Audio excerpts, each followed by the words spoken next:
it all has to link back to practical insights, practical takeaways about how, firstly, we can come through the current crisis. Don't conduct your analysis in isolation because data is so incredibly powerful. Not defending just the tribe, but defending the organization. Those creative people that you really want to keep empowered, keep excited, keep motivated, keep thinking. A good experience pays dividends down the line. Stereotypes tend to break down in proximity. Welcome to We're Only Human, a podcast about human resources, business, technology, and the workplace. My name is Ben Eubanks, your host, and I'm so glad you're here.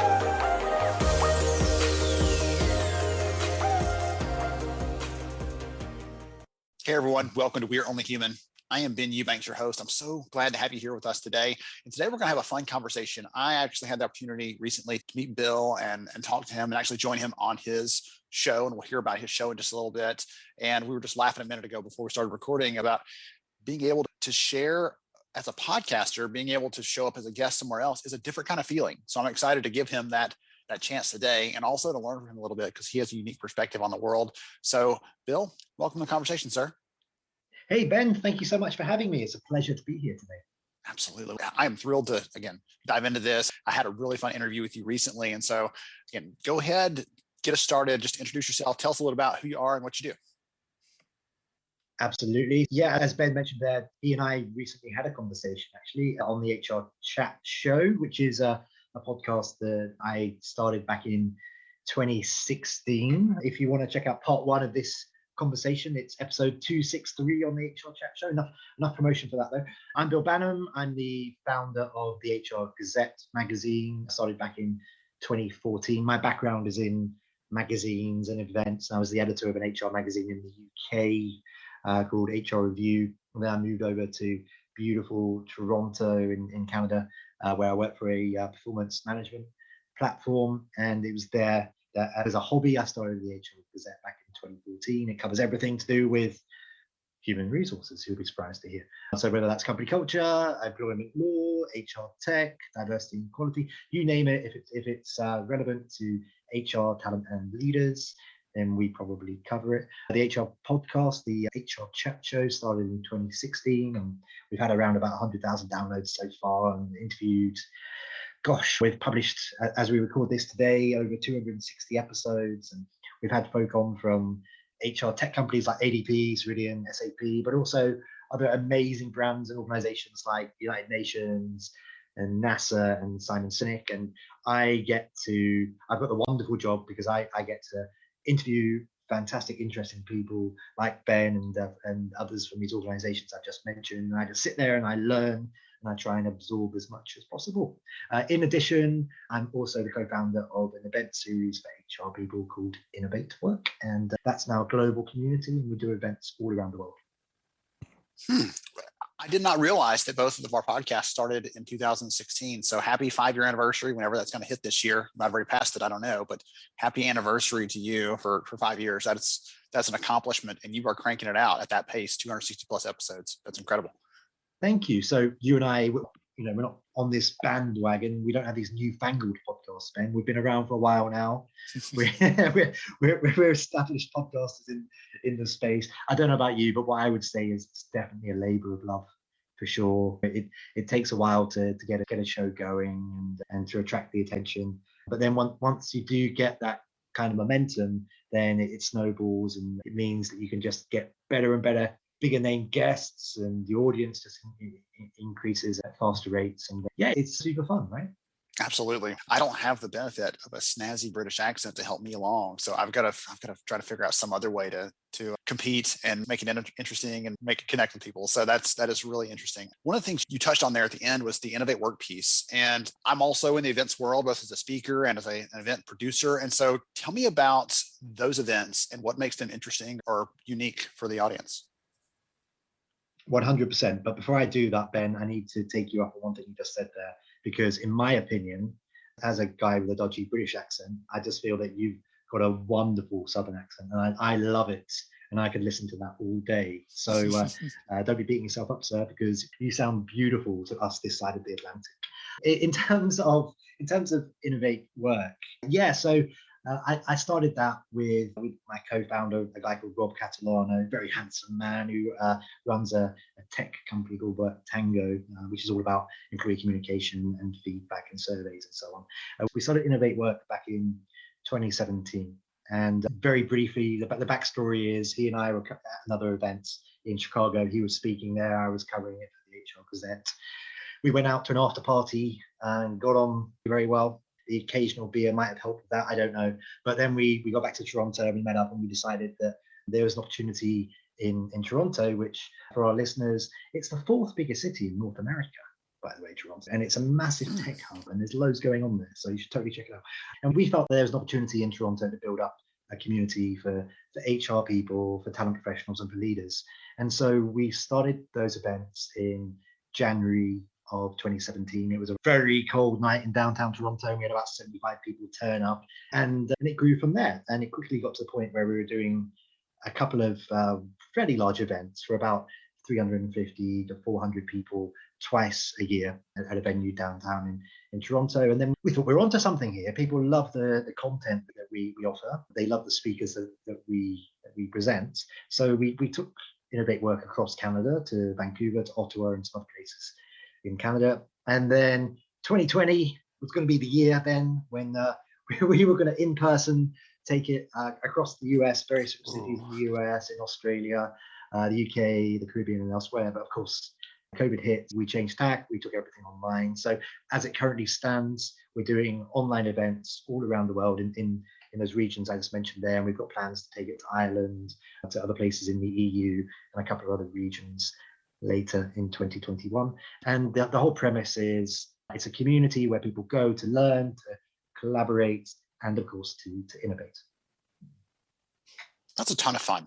I love that. And I'm always a fan. We've had a couple episodes in the last couple of years around innovation, and I'm always a fan of encouraging and reminding and bringing some support to the HR community around innovation, because it often feels like we've been expected to be a passive bystander while innovation happens. And when that happens, then we'll tell you, or we'll tell you how that impacts you, or we'll bring you into the loop later on. And I love the approach of saying, no, let's be the source of innovation. Let's bring that. I'm glad you dove into that a little bit, because I think that's a great reminder for everyone listening in that we can do that. We can innovate. And there's some good content, some good encouragement, some good events are out there to help you, remind you, reinforce that, and also use some good content and encouragement around that. That's tremendous. Yeah, thank you.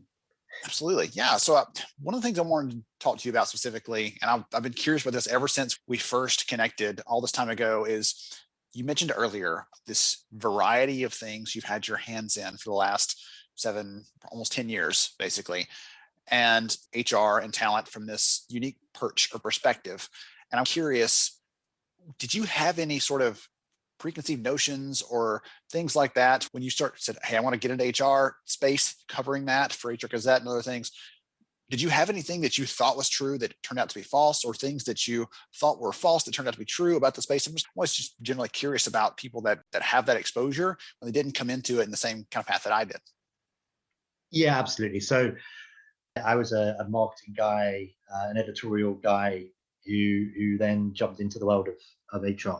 And I admit that I had my preconceptions of what an HR person is and what they do. And if I'm completely honest with you, some of that might have been shaped by Toby from The Office as my only representation up to that point of what an HR professional is and what they does. And it's not a very flattering representation at all. But I quickly learned that HR is integral to all areas of a business. And I'm a strong believer that if you've got a fully functioning HR department, you will have a very powerful, very driven, very high performing business, because human resources is central to how we can firstly attract, how we can onboard, how we can train, how we can develop our people, how we can get them all rowing in the same direction. And to use a term from one of my guests on the HR chat show, to really understand their personal why. That was from a chap called Stephen Chabletsky, who is from Simon Sinek. And Simon Sinek, as our listeners will be aware, he's an optimist, and he's an awesome guy, and he talks very much about your why. And without an HR department, I believe that employees couldn't really get to their why, the legacy that they want to leave behind when they look back on their careers. A lot of that is shaped by the company culture. It's shaped by the development opportunities that are presented to someone within a company, and that's all managed by the HR department. In conclusion, Ben, I came into the world of HR with preconceptions of HR professionals perhaps being timid and perhaps being siloed and working within little boxes, and I quickly realized that your best companies, they just can't function without your best HR people. I love that. You used a word in there, and I want to go back to it. You said legacy a minute ago, and I'm curious. I've been doing this a little bit of exploring in that area lately. I've got some new episodes coming out pretty soon on that topic, because I'm curious about people, and they're thinking about what impact they're going to have and what impact they hope to have. Connecting completely that Simon Sinek piece, start with why. What the end goal is going to be, what you want that to be, then you can work towards that. But if you have never stopped to think about it, then you're not going to hit it. So what would you hope that your legacy is going to be after writing and sharing and connecting and doing all the work you've done in the last, again, nearly 10 years? What do you hope that your legacy or your impact is going to be on our space? Oh man, wow, what a question. What's going to be on my gravestone? Is that basically the question? I'm not wishing you to be any closer to that gravestone, but I'm curious what it would say. There was a Goonie. I don't know if the listeners here are familiar with the Goonies, a British set of comedians from the 1970s, and one of them famously has on his tombstone, "I told you I was ill." So if I can't come up with something funny like that, I would love, when I look back on my career, that people judged me and saw me as someone who firstly tried their best to present interesting, relevant, insightful content to help to educate the business community by bringing people together, by creating forums, whether that's in-person or online events, for example, where they can share ideas and learn from each other. I'd be pretty happy if that was my legacy. Excellent. I didn't mean to take it like down a dark path, but can I tell you what I would write on there for you? Just based on the limited exposure I've had to you so far, I would talk about that piece you're talking about there, that piece you brought up. It's about bringing some education. We know a rising tide lifts all ships. And when I think about the Toby example you mentioned a minute ago, that's a lot of the world's perception of HR, or their immediate access and interaction with their HR professional at their company, their organization, might not have been a wonderful experience. And so they have this view of it based on that. And I take it as one of my missions to help share the stories of the positive, of the people doing it, of the people solving problems and doing great things. And I see that just based on the conversations you're having on the podcast, based on the things that you're writing on HR Gazette. That's the kind of thing that I see for you as well, is you're bringing those stories out, not just to say, look at how great they are, because that's encouraging, but also to say, and you can be that great too. There's some inspiration wrapped into that. And that's what I would, if you're going to let me write your gravestone for you, that's what I would tack on there as well. Thank you very much. I'll make a note in my will to my family to get in contact with you to help with the eulogy, or at the very least some wording for my gravestone. I'll say good things. I'll say good things. So you've spent this time, and if we think about the different aspects of the work that you do and what you're touching, a lot of that comes back to this idea of community, building a community of readers for the site, building a community of participants in events. I'm curious, in the last year, a lot of companies have tried to build a community internally with their people, right? How to make people feel connected and everything else. I'm curious, what has worked for you? Any advice around building a community of people that are engaged, that are connected, that are excited about what's happening? Wow. Okay. If we're talking specifically in the context of the last year, then it's a slightly different answer to how I otherwise would have addressed it, because what's happened in the last year is huge, and it's impacting everybody's lives, their work lives and their personal lives. So right now, in terms of growing and engaging a community of business people, so it's not just HR pros, of course, talent leaders in other departments. It all has to link back to practical insights, practical takeaways about how, firstly, we can come through the current crisis, and secondly, I think people have become more willing to open themselves up and to share what they're going through. So many of us right now are going through mental health issues, for example.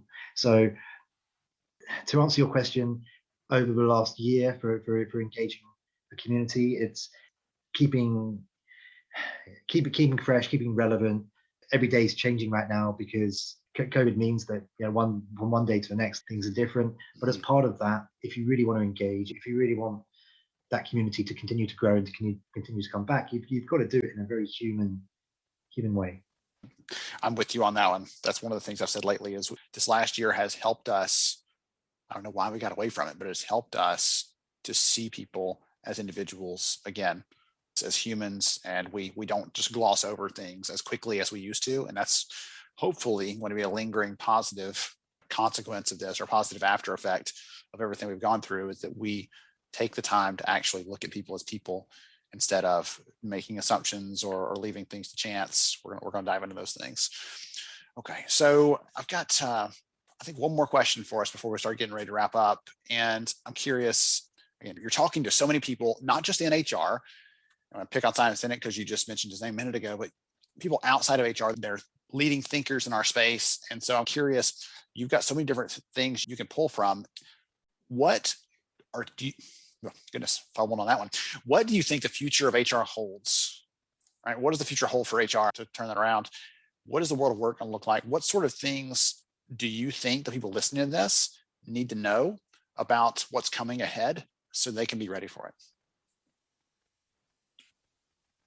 I think, geez, we could do a whole episode just on this. But so some key things to think about are, it ain't going away, people. It won't necessarily be Arnold Schwarzenegger as the Terminator coming after you, but AI and machine learning is here to stay, and it will continue to augment and, in many cases, replace jobs. You need to know that to stay relevant, you've got to upskill. You've got to be willing to take on new responsibilities, and you've got to embrace the AI fueled changes, if you like. That's something which throughout the 2020s, it's just going to become more and more prevalent. And I also would add to that, I think a lot of companies have used the last 12 months or so since COVID hit as an opportunity to future-proof their organizations, which means perhaps those folk who are lucky enough to be going back into roles who were perhaps furloughed for quite some time, their roles will be very different now. So it's even more important to upskill and to find ways to adapt and to leverage the new augmentation that's happening with their roles. Next, I'd say the rise of the gig workforce. You know, that's not going anywhere either. It's just going to continue to get bigger, and the impact on company culture, on how one finds their why, going back to that conversation again, the impact there from having a blended workforce of gig workers and traditional folk on the payroll, that's going to be huge. So I think embrace that, but also maybe try to understand how that can affect your company culture, because it's going to be a big change when you've got folk who you're never going to be working with in person, even when you've got the opportunity to do so, because perhaps they're in another country or they've got other gigs going on. Something else I'd mention would be the fact that we're working from home, and that ain't going to be going away, Ben. 27% of office-based employees post-COVID will continue to work from home all of the time, and 50% will be working from home at least some of the time, at least a couple of days a week. So that's a big change for how we interact with folk, how we collaborate with folk. It's a massive challenge for the HR department, of course. How do you create a cohesive company culture when you've got that gig workforce that we mentioned a minute ago, but also ongoing remote workers?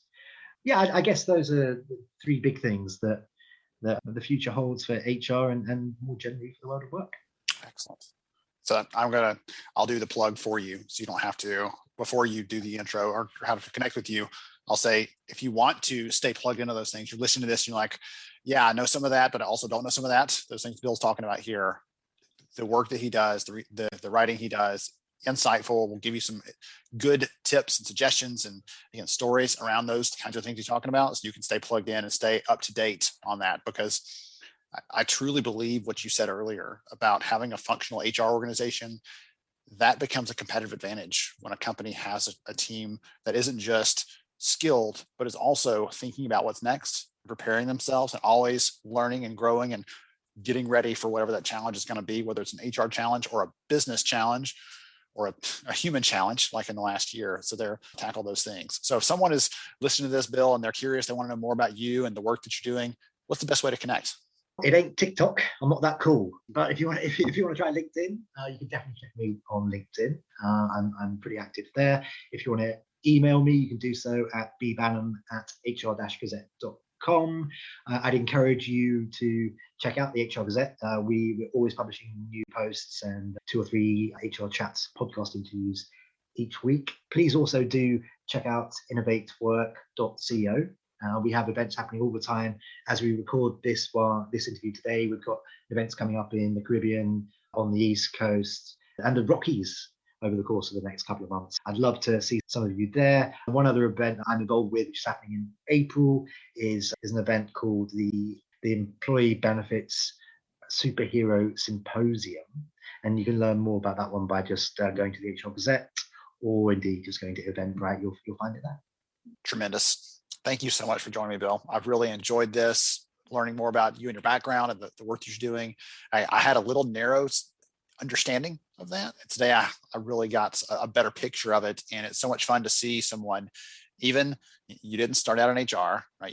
That is not your traditional kind of background, but you're still bringing a lot of passion to the space and educating a lot of people. And I appreciate what you're doing. And I appreciate you. This has been awesome. Ben, you do some fantastic work. So I guess just keep doing what you're doing in your beautiful Southern accent, because it is wonderful.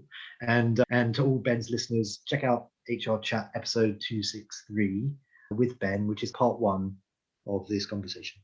Excellent. I'll make sure and get that one in the show notes, as well as your LinkedIn and HR Gazette and all those other good things.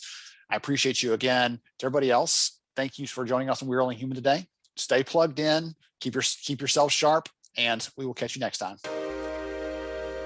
Thank you so much for joining me on the show today. I'm honored to have you as a listener. If you enjoyed this episode, please take 10 seconds to rate it at iTunes, Stitcher, or wherever you listen to your podcast. Also, if you know a friend that could benefit from today's conversation, please pass it their way. After all, a rising tide lifts all ships. To see show notes, sponsor information, and our full show archives, visit onlyhumanshow.com.